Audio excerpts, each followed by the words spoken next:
Ibu bapak saudara-saudara dhamma yang berbahagia, khususnya kepada keluarga besar mendiang dari Bapak Chandra Dharma Satyadi, dan juga kepada mendiang keluarga besar mendiang Ibu Wiranti Kusumawati. Pada momen bahagia ini, pihak keluarga secara keseluruhan memiliki niatan baik, yaitu melakukan suatu limpahan jasa, yaitu suatu perbuatan baik untuk memberitakan hal-hal yang baik kepada para mendiang, khususnya kepada mendiang Bapak Chandra Dharma Satyadi dan juga mendiang Ibu Wiranti Kusumawati. Semoga mereka turut bersenang dan hadir bersama kita, dan mereka bercita-cita atas kebaikan-kebaikan yang dilakukan oleh pihak keluarga, dan semoga mereka pun mendoakan semoga keluarga selalu sejahtera, sehat, dan bahagia. Dan semoga para leluhur juga turut hadir bersama kita dan mereka pun berbahagia. Ya, nanti mengajak ibu bapak sekalian untuk bersama-sama mengucapkan pariwacana awang manggala, dibuka halaman 128 ya. Tapi mari kita memberikan penghormatan dulu dengan Bapak dan Makara.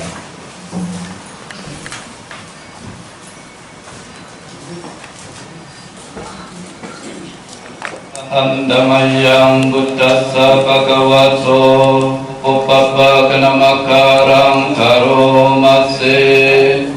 Namo tassa bhagavato arahato samma sambuddhassa. Ewang kami muni cariti, tanpa merusak bunga, warna dan wanginya. Lebah mengambil rasa lalu terbang pergi. Laksana itulah orang muni bijak mengembara di warga desa.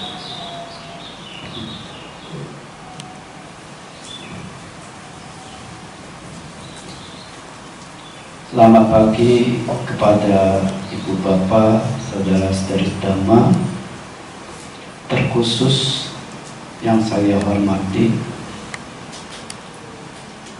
keluarga besar mendiang Bapak Chandra Dharma Satyadi, dan juga keluarga besar mendiang Ibu Wiranti Kusumawati, yang hari ini dengan niatan baik pihak keluarga melakukan patidana, tindakan bajik yang berjasa, yaitu melakukan hal-hal baik. Kita bersenang melakukan hal-hal baik, dan tentu dengan pengharapan para mendiang Bapak Chandra Dharma Satyadi dan Ibu Wiranti Kusumawati di alam kehidupan yang baru ini hadir turut bersenang melihat kebaikan-kebaikan yang keluarga lakukan, dan tentu para leluhur semua pun berbahagia. Dan juga saya ucapkan penghargaan besar kepada pemimpin puja atas perbuatan baik, ya. Semoga ibu bapak sekalian bersenang dan berbahagia saat ini. Terimalah salam dalam dhamma. Sotihonto Namo Buddhaya.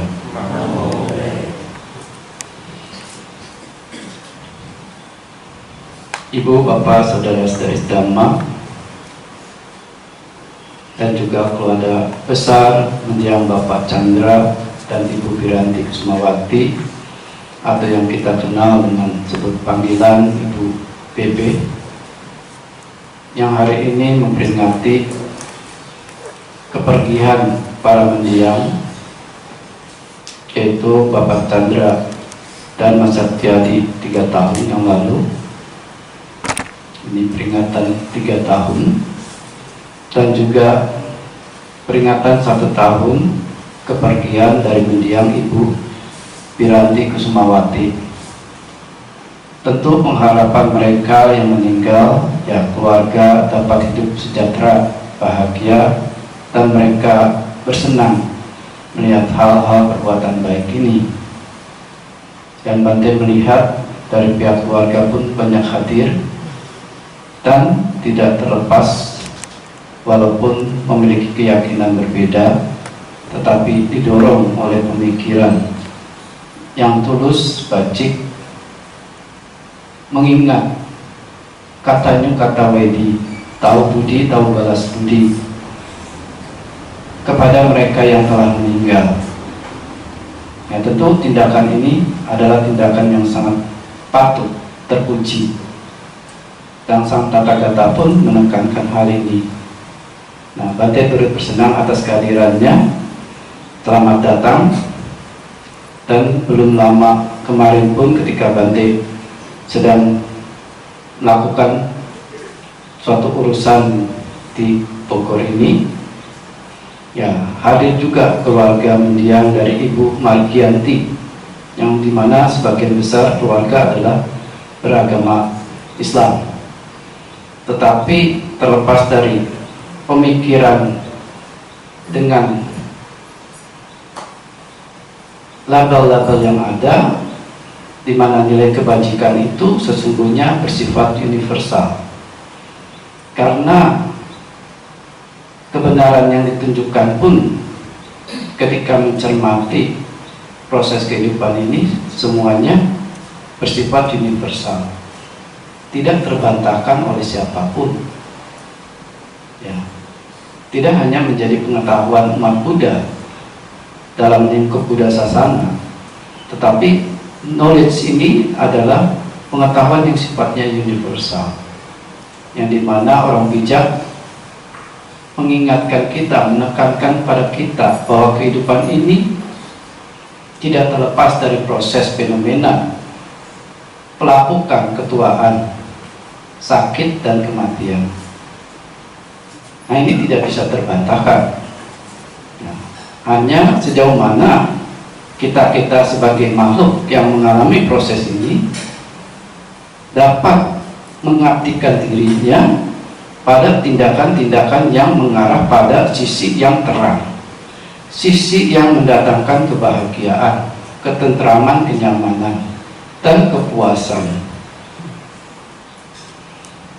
Suatu hal yang wajar, para perumah tangga memiliki pengharapan, keinginan-keinginan, yaitu mencapai hal-hal yang bersifat duniawi, apakah itu harta, kekayaan, keluarga, ya, kemasyhuran, dan sebagainya. Nah, itu adalah sesuatu keinginan yang wajar bagi orang perumah tangga. Ya.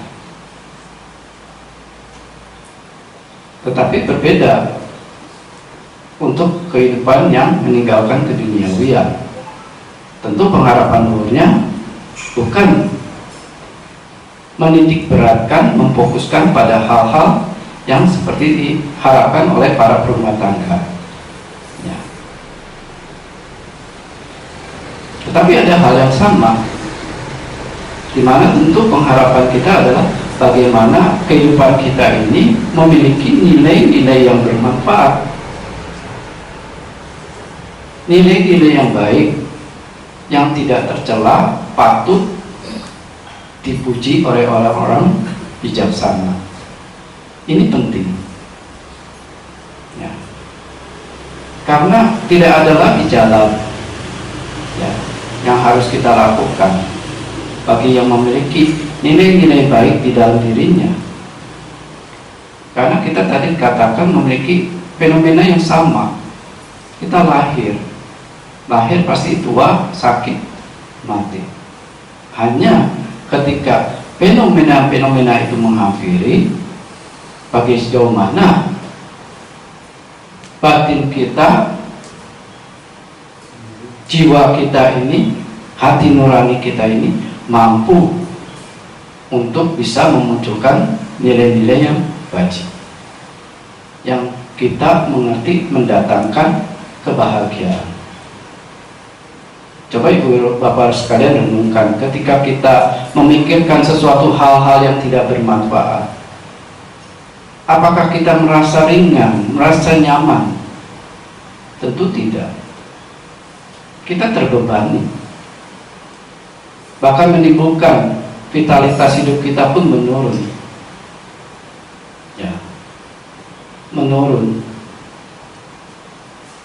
Kita tidak berpuas terhadap apa yang kita miliki. Terhadap diri kita sendiri pun kita tidak bisa berpuas, bahwa kita ini mengalami ketuaan. Kita harus meninggalkan masa muda kita, meninggalkan masa anak-anak kita. Tidak terbantahkan, tapi kadang kita timbul rasa tidak berpuas. Kita tidak santosa. Orang bilang sentosa. Sentosa itu apa? Sejahtera, damai. Tapi kita tidak bisa berdamai. Karena apa? Tidak memiliki rasa puas. Ya. Sehingga kita apa? Ya, itu. Kita tidak puas terhadap apa yang kita peroleh. Apakah kekayaan, apakah kemasyhuran, apakah kesehatan dan sebagainya. Kok Bante nggak puas kesehatan? Kan sehat bagus. Ya, kadang kita lupa diri. Begitu sehat, kita melakukan tindakan-tindakan yang tidak bermanfaat. Contoh yang paling mudah, makan berlebih. Sehingga secara setahap demi setahap, lambat laun, kita menimbul potensi munculnya penyakit. Jadi kalau ketika timbul penyakit, jangan kaget. Kita sudah melakukan pengondisian itu sejak lama, sejak kecil. Siapa yang dulu kecil nggak suka gulali yang ditiup? Ya, ada kan gulali yang ditiup. Nah, kalau kita bilang, kalau zaman COVID gimana ya? Nah, tapi dulu anak-anak nggak berpikir jijik, menyenangkan, gambarnya burung-burung, bunga, ya. Nah, setelah selesai, udah diangin-angin, digini-ginikan, debu nempel, digigit, dimakan. Nah, nggak berpikir itu kotor. Tapi bahagia nggak? Mau balik ke zaman itu? Nah, tidak bisa ya. Kembali ke zaman itu nggak bisa. Tidak puas, yata.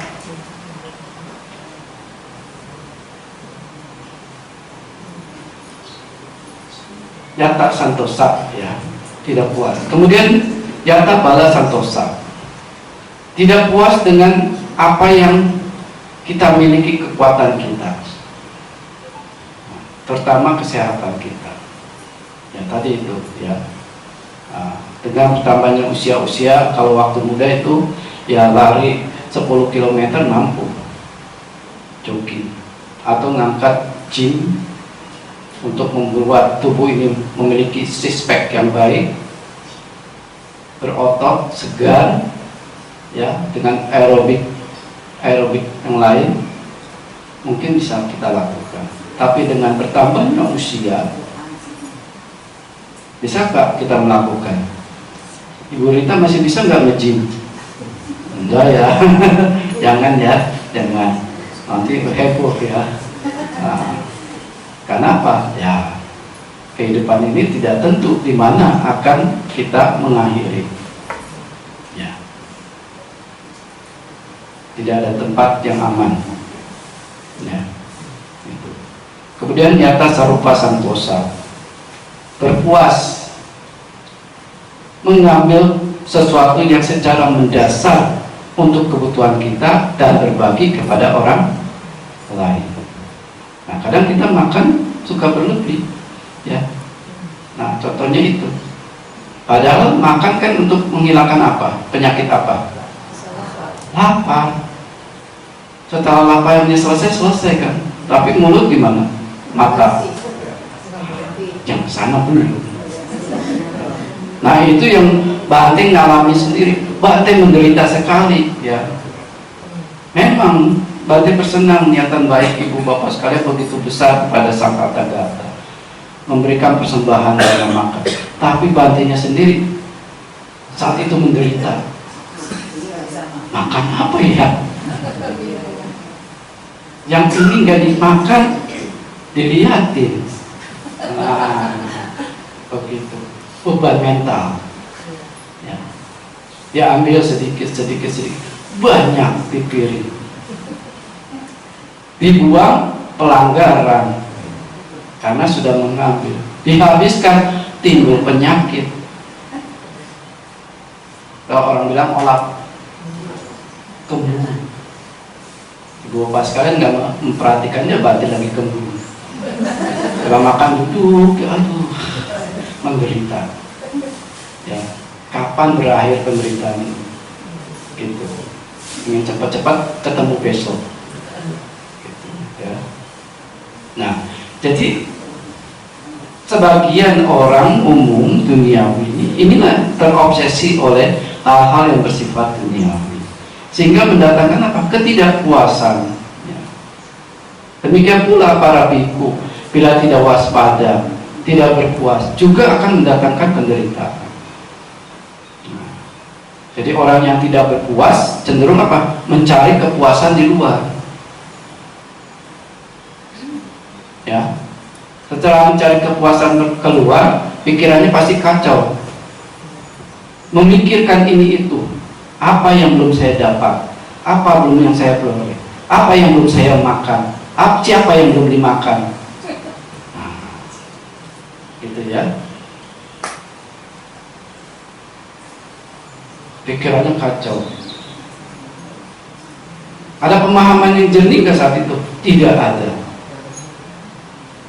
Pemikiran bahwa kita hidup sesuai dengan kebutuhan kita tidak ada. Kita hanya mencari bagaimana kepuasan-kepuasan ini terpenuhi. Ya, sampai istilahnya tadi, siapa yang dimakan, ya.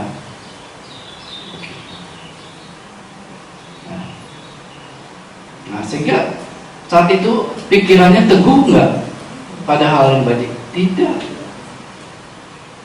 Tidak. Dan sesungguhnya kita bisa melihat nilai bajik, nilai kebenaran dalam hidup kita, tetapi itu berlalu dengan cepat. Adam dengan cepat, yang langsung diisi oleh hal-hal yang tidak wajib. Harusnya kita ini orang-orang yang bersinar, menyala cemerlang, tetapi karena kalah oleh rasa ketidakpuasan dan mencari kepuasan di sana sini, berpikiran yang kacau, tidak ada pemahaman yang jernih, ya pikiran pun tidak bisa teguh diam.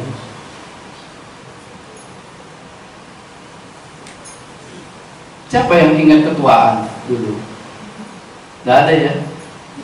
Bahwa kita akan mengalami itu, kita akan mengalami sakit, pasti mengalami.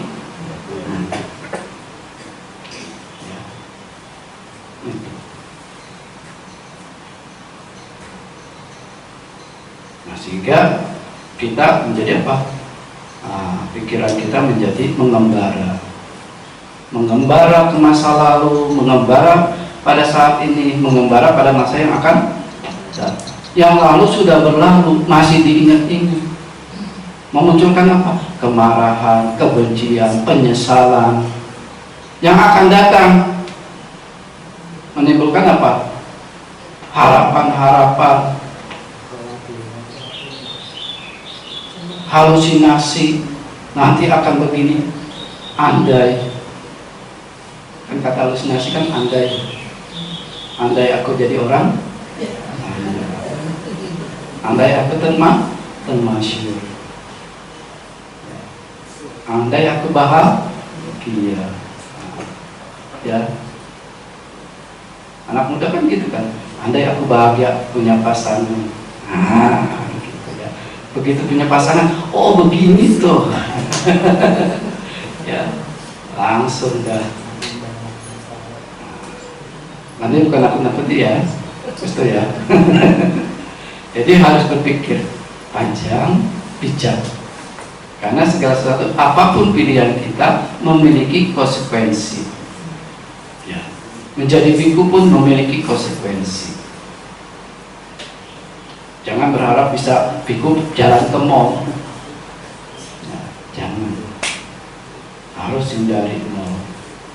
Kan batik apa-apa, mall kan gak ngigit batik. Ngigit. Ya. Oh, kalau gitu jangan di mall, nanti pakai HP aja. Punya itu Sakuku atau GoPay, ngigit. Karena apa? Di HP itu nanti kita ke Tokopedia, lihat, bagus, beli, ting, datang barang, beli, ting, tahu tiba-tiba numpuk, gudangnya nggak cukup. Itu bahaya juga ternyata. Ya.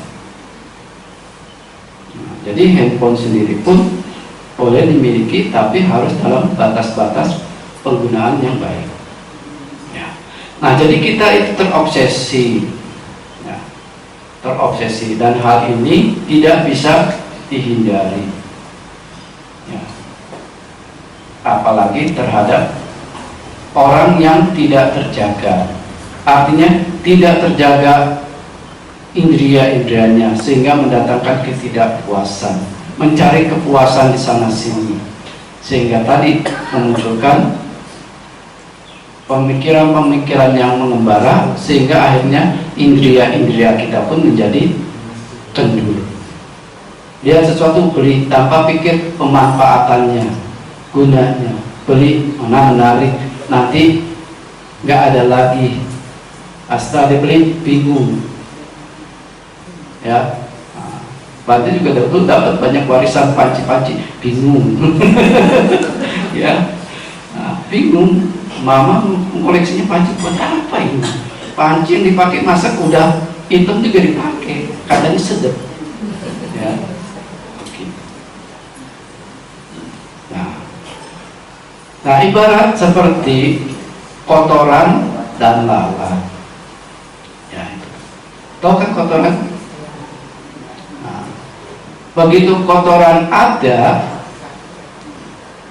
pasti menimbulkan apa? Bau. Satu kotoran aja kotor kan? Siapa yang mau megang kotoran? Kalau kita dilempar kotoran sama seseorang, apa yang kita lakukan? Ditangkap, menghindar ya. Kalau ditangkap, baunya enak. Ya. Begitu kotoran yang sifatnya bau akan mengundang apa? Lalat kan? Lalat-lalat. Demikian pula ketika memunculkan pemikiran-pemikiran yang bau, yang kotor, yang jahat, saat itu pun menimbulkan rasa bau. Begitu keserakahan muncul, dan ketika keserakahan ini tidak mampu untuk dipenuhi, munculnya apa? Kebencian. Kok gini nggak bisa sih saya? Bodoh sekali sih, marahin diri sendiri kan. Ini masih bagus marahin diri sendiri. Kadang dia marahin siapa? Orang di sekitar kita, mendendam orang sekitar kita dengan bentuk apa? Kecemburuan, iri hati dan sebagainya. Ya. Nah, baunya ini adalah kebencian itu sendiri. Satu, udah kotor, keserakahan. Begitu keserakahan tidak terpenuhi, memendarkan bau yang tidak enak.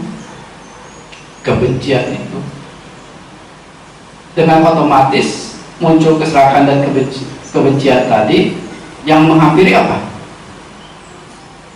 Apa tadi? Lalat-lalat. Memunculkan lalat-lalat pemikiran, rencana ini itu. Bisa lari ke masa lampau, bisa lari ke masa yang akan datang. yang terus mengaing di dalam pemikiran kita, bahagia nggak? Nggak bahagia. Beban nggak? Beban. Awas lihat nanti. Karena kan awalnya nggak terpuasi, nggak bisa membalas, ngucapnya gitu kan. Kan kalau membalas kan bisa mampu kan. Nah, misalnya lebih gede badannya, lebih kuat, bisa balas. Tapi kalau nggak bisa membalas kan seperti bantai yang kecil dengan kopi kan kalah gede ya. Wah, awas ya, nanti kalau aku sebesar kamu, saya balas. Memunculkan lalat-lalat pemikiran yang tidak baik, yang mengembara baik ke yang masa lampau maupun yang akan datang. Tapi penderitaannya saat itu sedang dialami. Nah, pertanyaan selanjutnya, ibu bapak sekalian yang patut direnungkan, apa bedanya mata lalat dan mata lebah? Sama-sama melihat, Bante. Mata lalat mencari sasaran objeknya apa?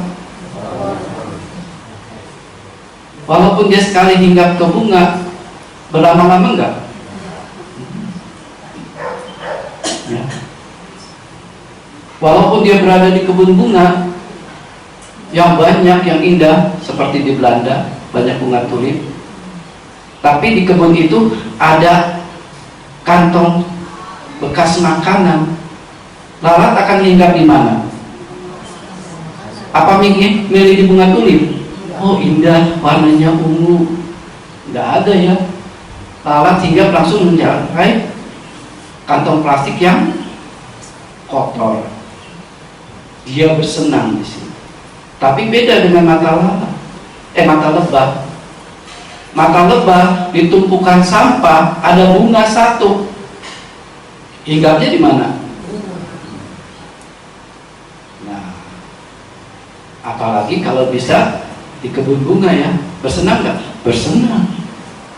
Nah itulah bedanya. Kalau orang yang buruk larinya seperti mata lalat, melihat sisi celah orang. Bagaimana saya bisa memuaskan rasa puas kita untuk melampiaskan keserakahan, kebencian dan kebodohan? Tapi berbeda dengan orang-orang yang bijak. Mereka akan mencari apa?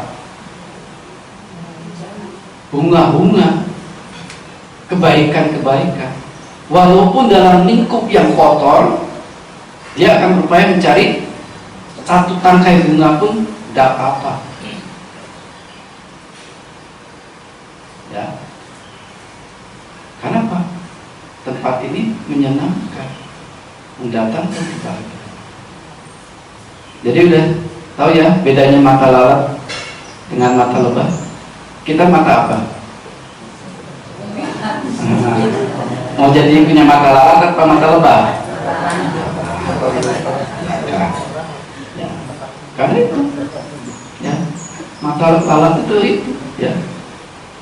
Lalu bagaimana sifat lalat dan lebah? Lalat membawa zat-zat yang bersifat patogen, berbahaya, bahkan bakteri yang berbahaya. Dengan mudah dia menularkan pada makanan atau pada benda yang bisa menempel, yang nanti dikonsumsi oleh kita. Jadi kalau ada hal-hal kita bergaul dengan orang yang pemikiran-pemikiran buruk, hati-hati. Karena itu akan membawa penyakit batin pada kita, pada mengarah hal-hal yang tidak baik. Beda dengan lalat, lebah. Sifatnya apa? Dia pengumpul nektar, pengumpul polen, pengumpul propolis, pengumpul air. Dan ketika lebah yang biasa begini adalah lebah pekerja ya. Lebah pekerja ini sudah tua, dia cenderung akan membimbing lebah-lebah yang muda itu mengarahkan kepada tempat-tempat di mana nektar, polen, propolis, dan air itu terdapat. Itu tugas dari lebah yang sudah mau pindah warga. Kan tadi ibarat laksana seorang yang muni mengembara di warga desa, artinya di desa satu ke desa lain. Tapi ketika berada di situ, sifatnya seperti lebah. Dia tidak merusak bunga, tidak merusak warna, tidak merusak wanginya. Tapi dia mengambil rasa lalu terbang pergi. Jadi dia mengambil rasa ini. Seseorang yang bijak, dia melakukan hal-hal yang baik di tempat yang penuh dengan kebajikan, tapi setelah itu dia terbang pergi, tidak melekat.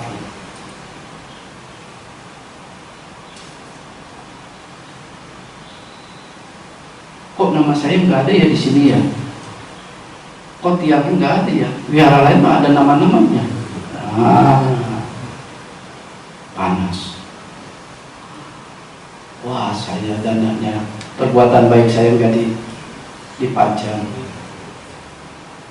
Padahal kan yang mengingat hukum perbuatan baik kan ada ya, hukum karma ya. Nah jadi itu ya sifat orang yang baik beda dengan sifat orang yang jahat tadi, yang ibaratnya lalat. Karena lalat ini akan membawa zat-zat yang bersifat patogen. Lalu apakah ada manfaatnya dua binatang ini? Ada nggak? Lalat ada, tapi sedikit. Dia berfungsi sebagai pengurai kotoran, tapi menimbulkan bau, dan membawa ketika kering, kotoran ini akan membawa penyakit. Nah, yang mau melihat lalat-lalat banyak, datang ke Gunung Sindur. Saat ini warga sekitar sedang bongkar kandang ayam. Ayam peternaknya sudah dijual keluar. Nah, yang tersisa apa? Kotoran itu, baunya. Belum merasakan kan? Datang ya ke Gunung Sindur. Gitu. Nah, nanti makannya bareng-bareng. Iya, gitu. Seru, cepat makannya juga. Ya, karena kelamaan. Tahu sendiri ya, Gunung Sindur. Wah, kok ini apa? Samcannya kok ada hitam-hitam ya? Banyak. Tapi karena apa? Makan. Gitu. Ya. Nah, jadi itu. Lalu manfaatnya bagaimana? Ya tadi lalat tidak memiliki manfaat yang besar. Satu sisi mungkin secara itu pengurai kotoran, ya. Gitu. Tapi setelah pengurai kotoran ini akan berdampak, ya, menimbulkan bau yang tidak sedap, ya, penyakit dan sebagainya. Tapi kalau lebah, jelas dia adalah penjaga ekosistem. Selain menghasilkan madu, ya kan, juga lebah itu membantu penyerbukan dari bunga-bunga. Dan dia adalah binatang yang memiliki manfaat menjaga ekosistem alam ini menjadi baik.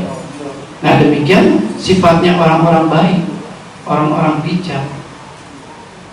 Dia menjaga ekosistem kebaikan ini tidak rusak.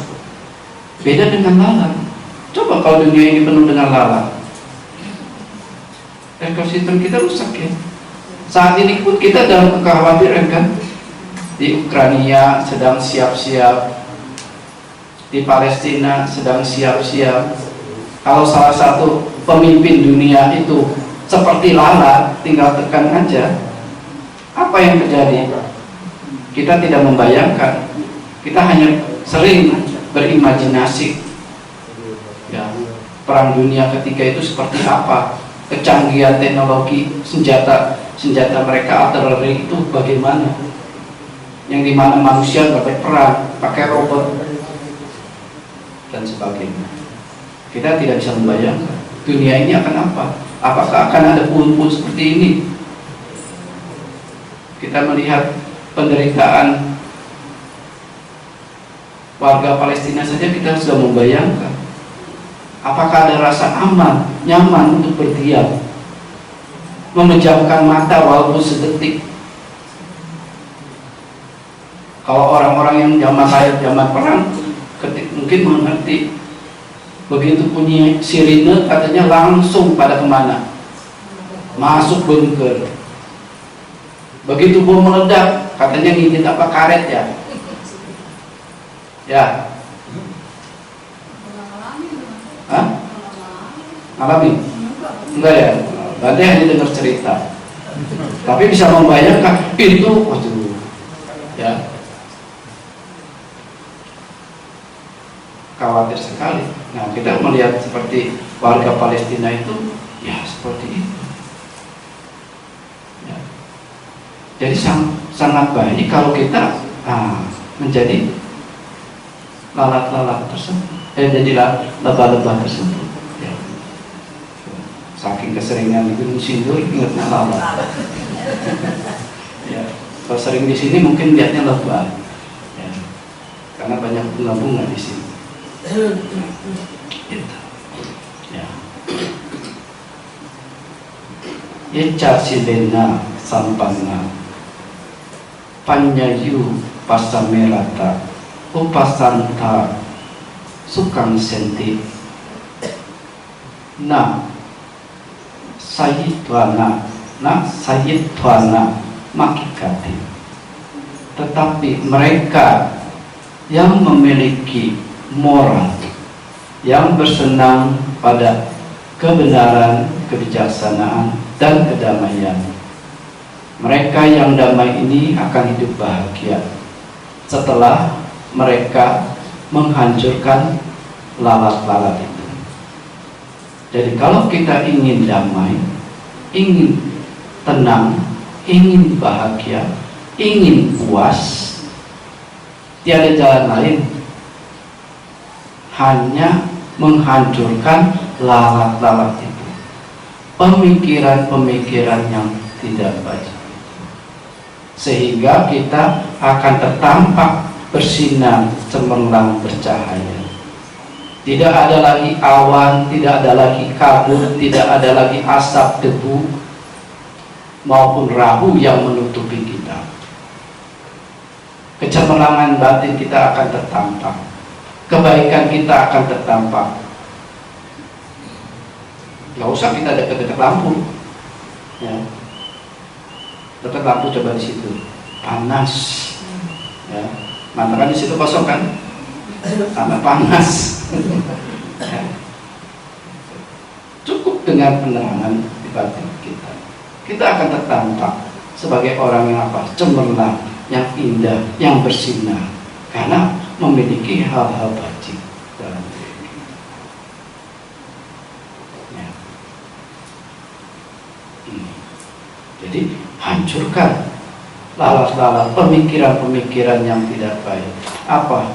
Ya, pemikiran pemuasan nafsu indria, pemikiran jahat, benci, dan pemikiran ingin menyakiti orang lain. Tidak mabuk, tidak berbuat asusila, ya, tidak serakah, dan memiliki penghidupan yang benar. Sebagai rumah tangga, milikilah penghidupan yang benar. Sebagai biku, milikilah cara penghidupan yang benar. Baru kita semua bisa hidup dengan Tuhan. Dan kita akan berada pada pelatihan yang dikatakan oleh orang bijak. Saat itu pelatihan kita tinggi. Tidak hanya harus duduk diam, tidak cukup dengan meditasi. kita pun harus melakukan sesuatu hal yang bergerak, yaitu dengan sila, dana. Ya. Kalau hanya satu sisi aja, timbul juga nanti apa? Kegamangan, kekacauan, ketidakpuasan. Karena batin ini menjadi keras. Jadi perlu sesuatu hal juga yang membuat fleksibel, elastisitas batin kita ini menjadi berkembang. Ya.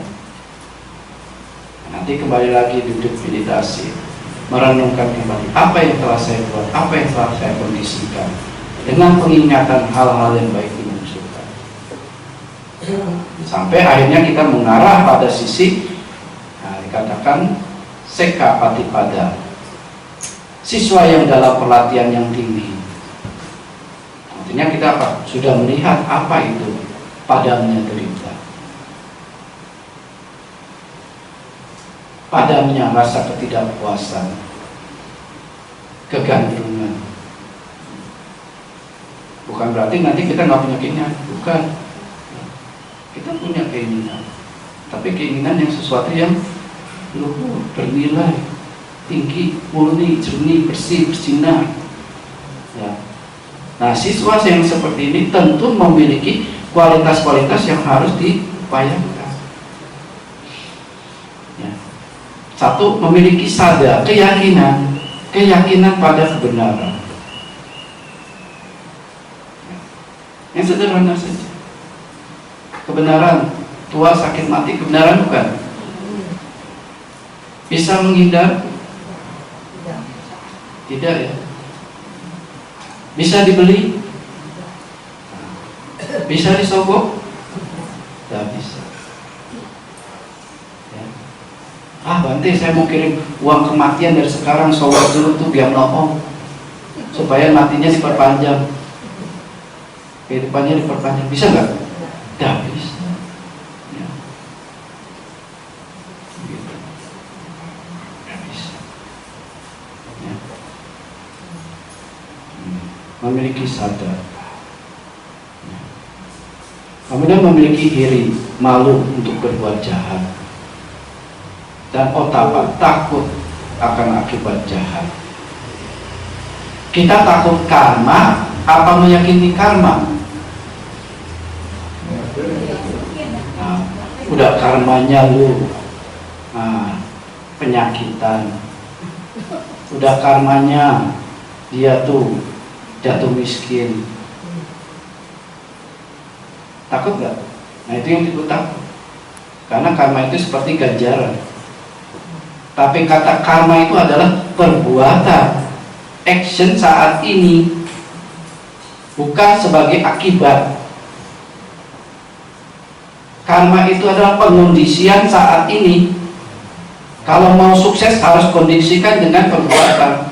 Perbuatan apa? Yang selaras mengarah pada kesuksesan. Apa? Punya semangat, punya pengetahuan, punya relasi, dan sebagainya. Bukan takut. Ya. Jadi kata yang tepat itu adalah, Bante izin mengutip khotbah Bante Sri Panyawaru, kita meyakini hukum karma. Perbuatan baik atau buruk, konsekuensinya diri kita sendiri yang menerima, bukan orang lain.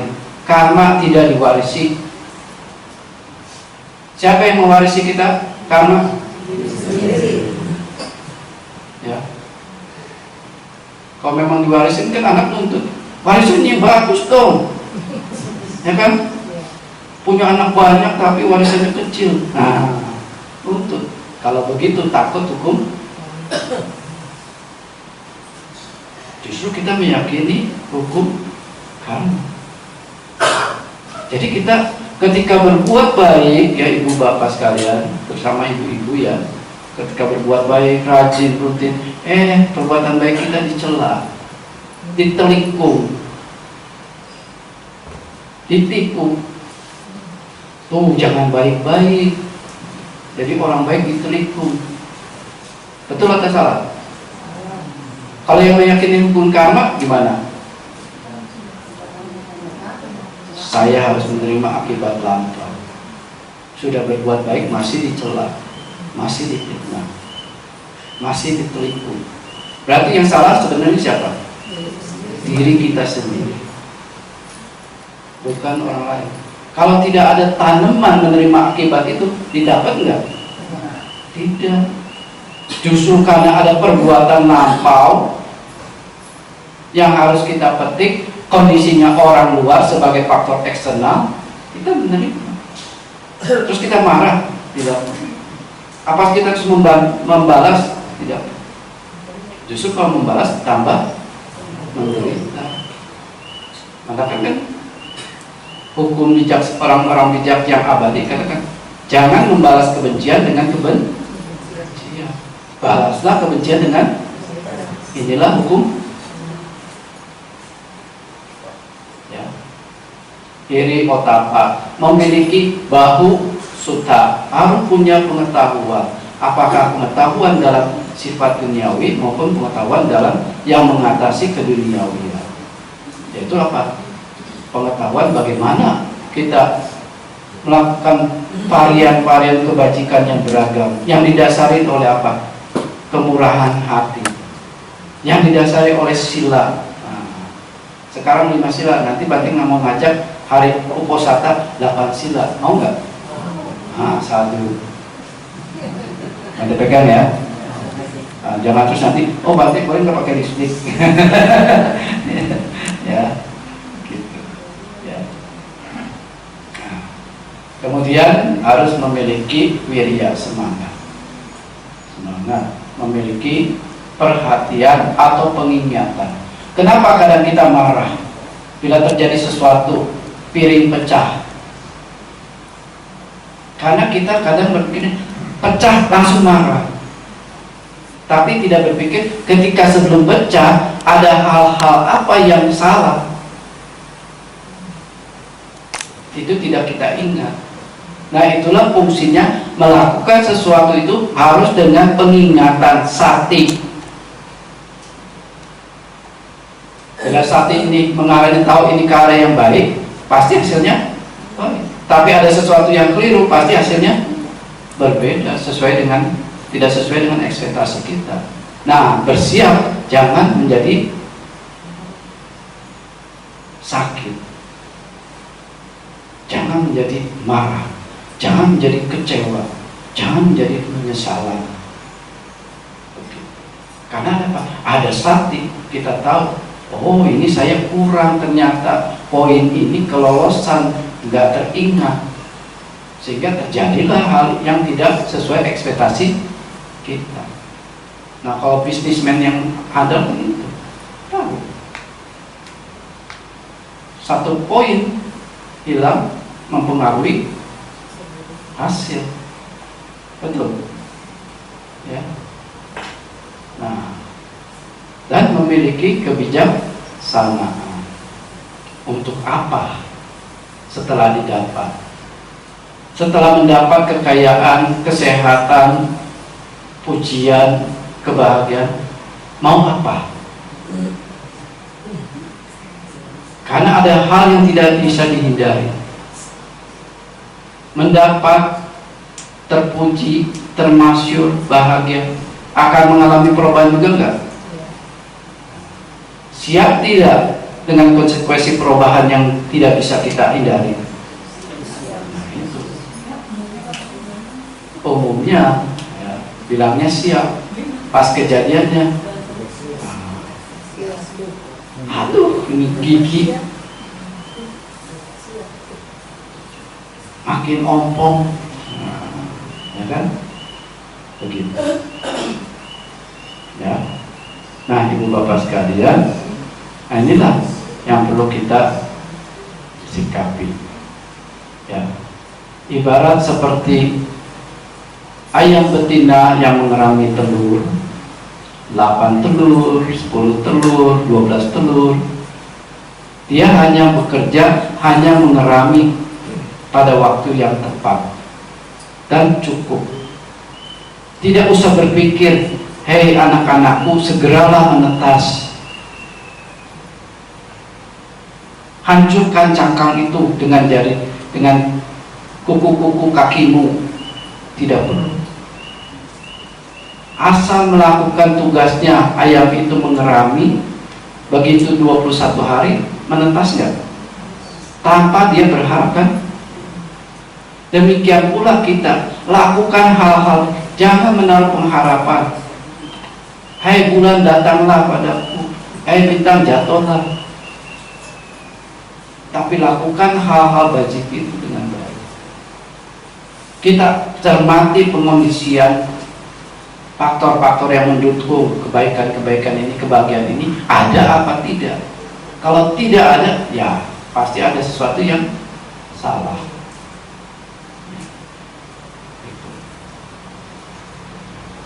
Nah, dengan orang yang seperti ini menuntut, ya nanti akan mudah. Ya, ketika melakukan hal-hal rajin, bahkan pelatihan yang lebih jauh, yang lebih tinggi, itu mudah dan akan segera menetas. Jadi jangan heran kalau baca teks siswa-siswa sang muda, baik rumah tangga, para biku, mendengar khotbah sedikit mencerah. Karena apa? Mereka sudah melakukan pengkondisian yang bersesuaian dengan pencapaian itu. Hanya tinggal tunggu terbuka semua. Kalau kita berandai-andai,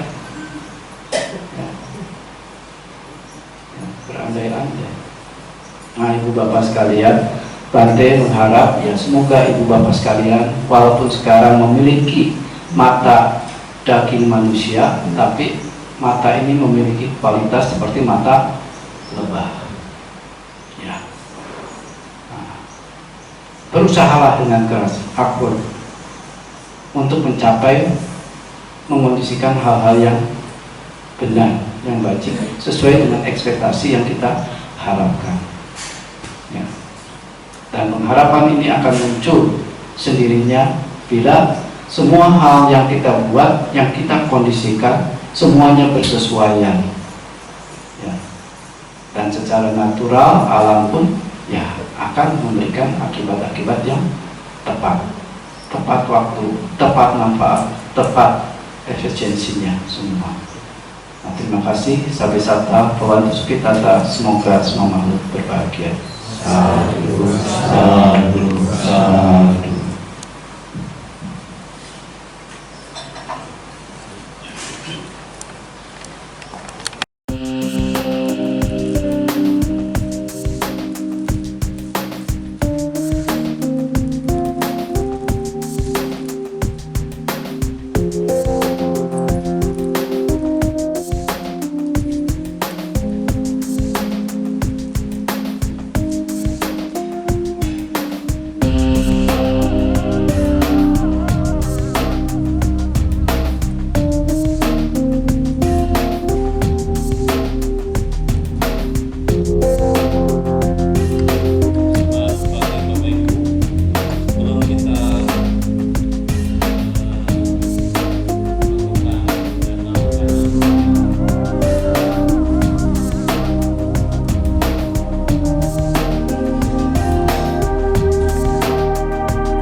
jangan begitu dong. Mau buat angkol bohong.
Puji